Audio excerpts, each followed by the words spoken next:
وقفكوا يسقى بيسعوري كرا عروتي سعوري كرا حوري سعوري كرا وأنا جلان دتك قار كودو عين تلاقوا يقام وكوفق هذا علم أحكام تكور ما يدا هذا وحيكون دران قتل مباشرة هي السبب هي شرط وحيابا نوعاس ويشاء القتل بالشرط بيكون دران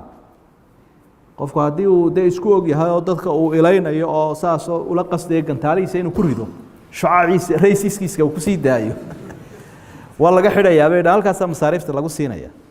oo danta khaaska ah iyo tacaamka ah mar hadduu ninkii waa ad-darar yuzaal way sharaacada la darar wala dirar saaxibu darar kala hadduu noqdo dadka dhibayo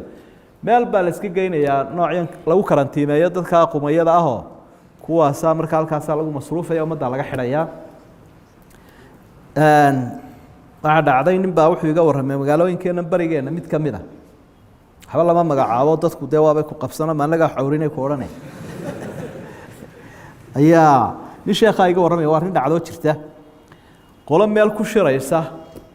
ayaa qolo kale is hayeen laba nin oo kamid ah baa nin kamid wuxuu war hebelow waxa lagu yaqaan ninkan inuu xawriyo war qoladeenu isayna waa kuwa geedka ku shirayee bal kale maanta xawri kala isha aad ugu xajibuura bal aad u eeg itusbuur waayahay waarin jirtay markuu dabeetana ku dhaweeyay baa uu yarin daraa kan qumayga ah wax awriyaa hore u arki waayay maba arkaba hebel baa ku jira maba arko wasawka hebel halka fadhiya uu sharxay markii dambuun buu isagii u tiltilmaamayay la socday buu sidaan u eegay oo markaas uu adigu indha fiiqanida